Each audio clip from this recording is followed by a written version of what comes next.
કેમ છો વિદ્યાર્થી મિત્રો? હવે આપણે સમૂહ નંબર 15 અને 16 પૂર્ણ કર્યા બાદ સમૂહ નંબર 17 આજથી શરૂ કરવાનો છે, જેનું નામ છે હેલોજન સમૂહ. તો પહેલા તો હેલોજન સમૂહનો અર્થ સમજીએ. બે શબ્દનો બનેલો છે આ, હેલો અને જેનસ. હેલોજન બરાબર હેલો પ્લસ જેનસ. આ બંને ગ્રીક શબ્દ છે. હેલો શબ્દનો અર્થ થાય છે ક્ષાર અને જેનસ એટલે ઉત્પન્ન કરવું. આનો અર્થ થાય છે ઉત્પન્ન કરવું. તો ક્ષાર ઉત્પન્ન કરનાર સમૂહ છે આ. હેલોજન શબ્દનો અર્થ થાય છે ક્ષાર ઉત્પન્ન કરનાર સમૂહ, જેમાંથી આપણે રૂટિન લાઈફમાં એક ક્ષાર ખાઈએ છીએ, સોડિયમ ક્લોરાઇડ NaCl, જેમાં ક્લોરાઇડ આયન હોય છે, તે હેલોજન છે. ચલો પોઈન્ટ નંબર 2 કે હેલોજનમાં કયા કયા તત્વોનો સમાવેશ થાય? તો ફ્લોરિન, ક્લોરિન, બ્રોમિન, આયોડિન, એસ્ટેટિન અને ટેનેસિન. એસ્ટેટિન અને ટેનેસિન આ બંને રેડિયો સક્રિય તત્વ છે, જેમાં ટેનેસિનનું અર્ધ આયુષ્ય સમય મિલિસેકન્ડ છે. ખૂબ જ ટૂંકું અર્ધ આયુષ્ય સમય ધરાવે છે, એટલે કે આ સ્થાયી નથી, થોડાક જ સમય માટે સ્થાયી હોય છે. તો આનું રસાયણ વિજ્ઞાન અસ્તિત્વમાં આવ્યું નથી. હવે આવે છે પ્રાપ્તિ સ્થાનો.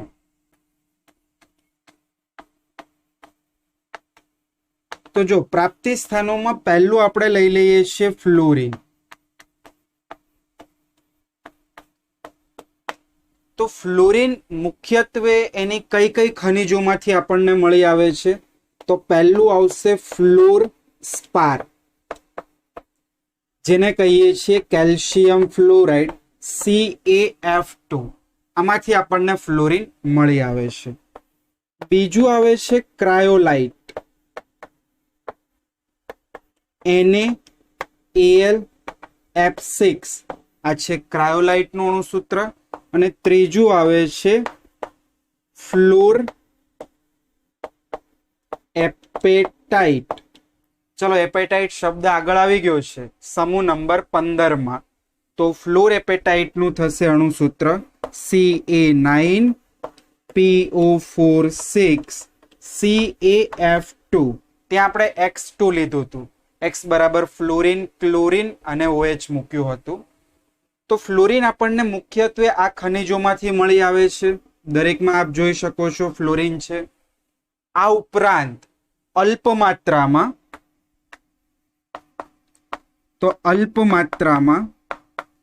આપણને સમુદ્રમાં પણ મળી આવે છે. સમુદ્રમાંથી, નદીઓમાંથી મળી આવે છે. આ ઉપરાંત આપણા શરીરોમાં પણ હોય છે, એટલે કે પ્રાણી શરીરમાં, પ્લસ દાંતમાં પણ હોય છે. આપણા દાંતમાં પણ ફ્લોરાઇડ્સ હોય છે. પ્લસ વનસ્પતિમાં પણ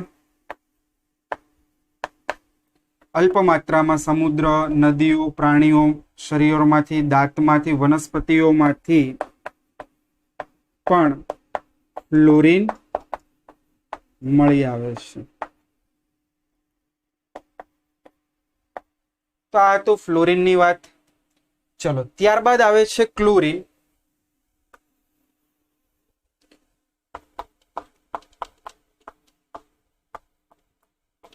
હવે ક્લોરિન તો સમુદ્રની અંદર મોટા ભાગના આપણને ક્ષારો જોવા મળે છે.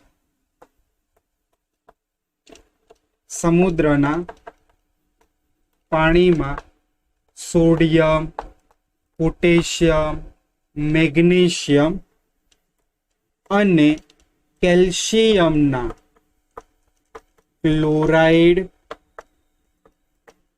બ્રોમાઇડ અને આયોડાઇડ ક્ષાર હોય છે. આપ સૌ જાણો છો કે સમુદ્રના પાણીની અંદર સોડિયમ ક્લોરાઇડ NaCl હોય છે, potassium chloride, magnesium chloride, calcium chloride, એટલે કે આ દરેક ધાતુના ક્લોરાઇડ, બ્રોમાઇડ અને આયોડાઇડ ક્ષાર હાજર હોય છે, જેમાં મુખ્યત્વે કોનું પ્રમાણ હોય છે? NaCl નું. તો બીજો પોઈન્ટ લખીશું, તેમાં મુખ્યત્વે 2.5% દળથી NaCl હોય છે. જે પણ દરિયાનું પાણી હોય તેને ડ્રાય કરો, શુષ્ક બનાવો, તો એ શુષ્ક ખનિજની અંદર 2.5% સોડિયમ ક્લોરાઇડ રહેલું હોય છે. આ ઉપરાંત તેમાં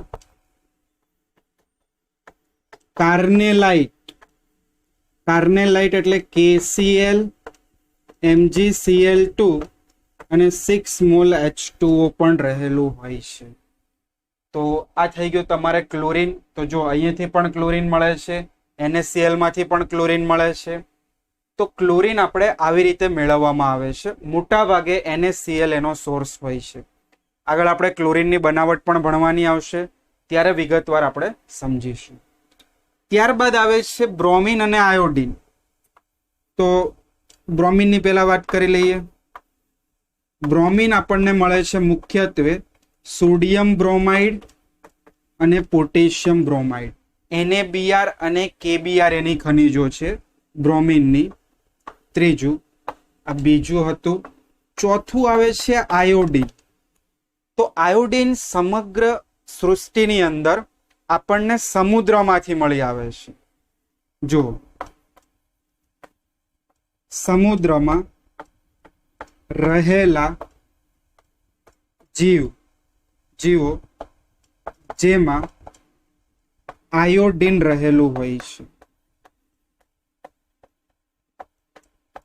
સમુદ્ર સૃષ્ટિની અંદર જે પણ જળચર પ્રાણીઓ હોય છે તેમાંથી આપણને આયોડિન મળી આવે છે. આ ઉપરાંત એક આયોડિન 0.2% જેટલું આયોડિન એ આપણને KNO3 માં સોડિયમ આયોડેટ, આને કહીએ છીએ સોડિયમ આયોડેટ તરીકે હાજર હોય છે. તો આ થઈ ગયું આયોડિન માટે. મેઇન આયોડિનની આ ખનિજ છે, સોડિયમ આયોડેટ સ્વરૂપે હોય છે હાજર.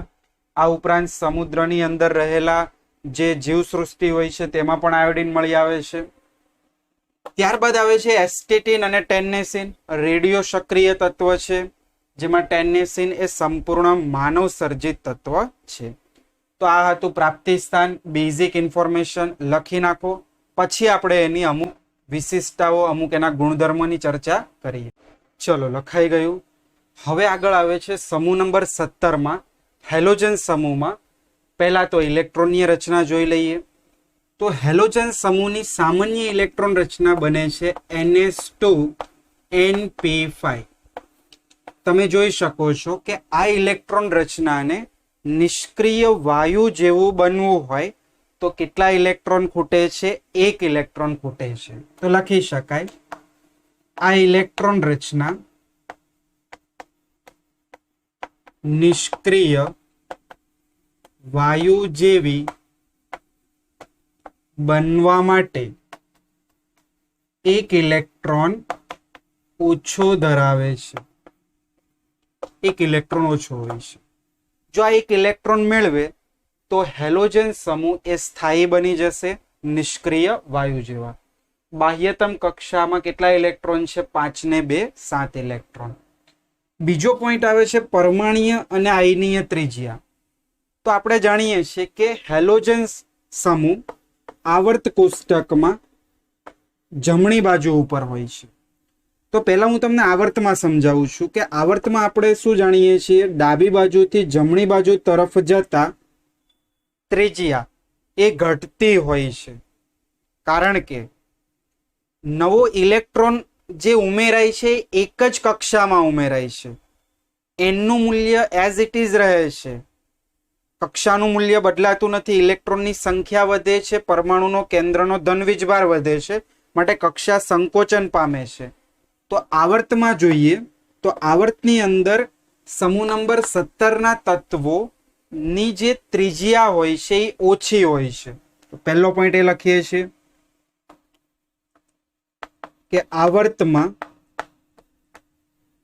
સમૂહ 17 ના તત્વોની બંને પ્રકારની ત્રિજ્યા અનુવર્તી સમૂહ કરતા ઓછી હોય છે. આવર્તમાં વાત કરું છું.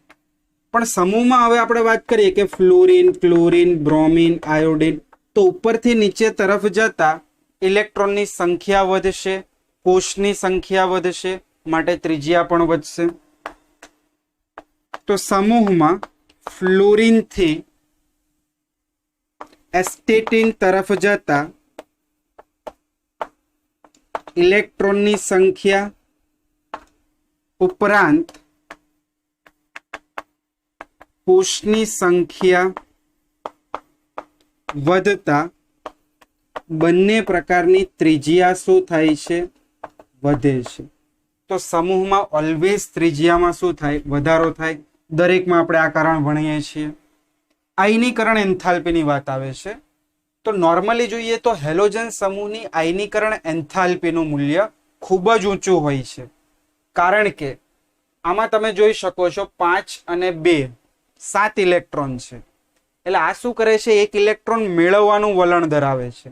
આમાંથી ઇલેક્ટ્રોન સરળતાથી દૂર થતો નથી. તો અહીં લખી શકાય સમૂહ 17 ની આયનીકરણ એન્થાલ્પીનું મૂલ્ય ખૂબ જ ઊંચું હોય છે. આ ઉપરાંત સમૂહમાં ઉપરથી નીચે તરફ જતા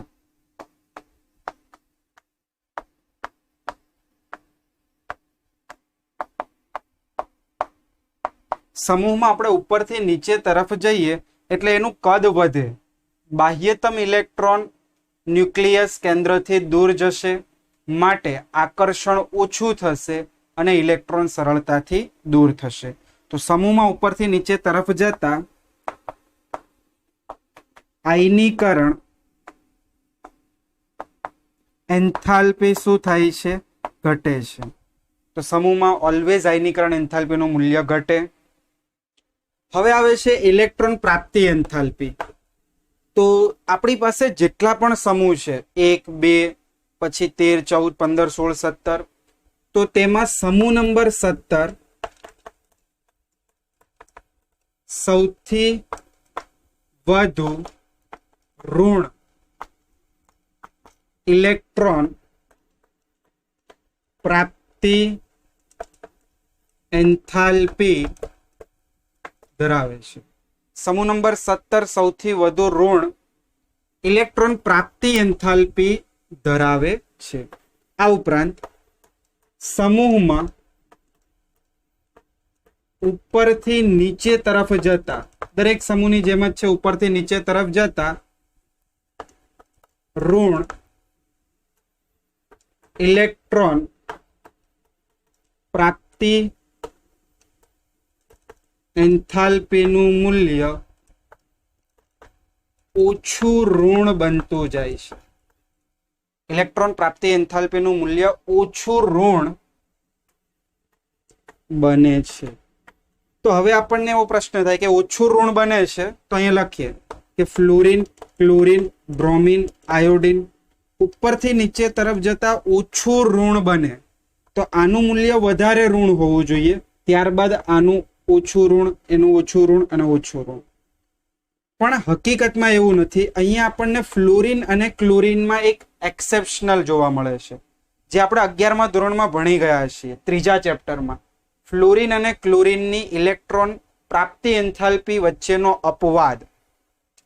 તો અહીંયા ફ્લોરિનની ઇલેક્ટ્રોન પ્રાપ્તિ એન્થાલ્પીનું મૂલ્ય ઓછું ઋણ હોય છે, જેનું કારણ હું તમને અહીંયા દર્શાવું છું કે ફ્લોરિનની ઇલેક્ટ્રોન પ્રાપ્તિ એન્થાલ્પીનું મૂલ્ય ઓછું ઋણ હોય છે ક્લોરીન કરતા, જેનું કારણ આ ફ્લોરીનની ઇલેક્ટ્રોન રચનામાં રહેલી ટોપી કક્ષકમાં ઇલેક્ટ્રોન વચ્ચે થતું અપાકર્ષણ છે. ટોપી કક્ષકમાં જ્યારે ઇલેક્ટ્રોન આવે છે ત્યારે ઓલરેડી ટોપી કક્ષકમાં હાજર રહેલો ઇલેક્ટ્રોન આવનાર ઇલેક્ટ્રોન વચ્ચે વધારે અપાકર્ષણ અનુભવે છે, એરિયા નાનો છે, માટે ફ્લોરીનની ઇલેક્ટ્રોન પ્રાપ્તિ એન્થાલ્પીનું મૂલ્ય ઓછું ઋણ હોય છે. મેં તમને 11માં પણ કીધું હતું કે ઇલેક્ટ્રોન પ્રાપ્તિ એન્થાલ્પીનું મૂલ્ય વધારે ઋણ ક્યારે હોય? તો જ્યારે તે સરળતાથી ઇલેક્ટ્રોન મેળવી શકે. તો ફ્લોરીન સરળતાથી ઇલેક્ટ્રોન મેળવતો નથી. તો આ થયું ઇલેક્ટ્રોન પ્રાપ્તિ એન્થાલ્પી. છેલ્લું આવે છે વિદ્યુતઋણતા. તો વિદ્યુતઋણતા ઉપરથી નીચે તરફ જતા સમૂહમાં ઉપરથી નીચે તરફ જતા વિદ્યુતઋણતા શું થાય છે? ઘટે છે. અને આવર્ત કોષ્ટકમાં આપણે વાત કરીએ તો ફ્લોરીન સૌથી વધારે વિદ્યુતઋણ,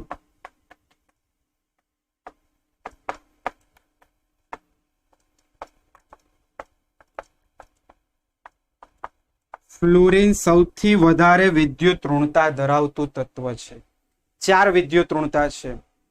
તો બસ આટલા પોઈન્ટો જે આગળ પણ આવી ગયા છે અહીંયા ફરીથી છે, તો ધ્યાનથી અને ચોપડીમાંથી પણ લખી નાખજો અને તૈયાર કરી નાખજો.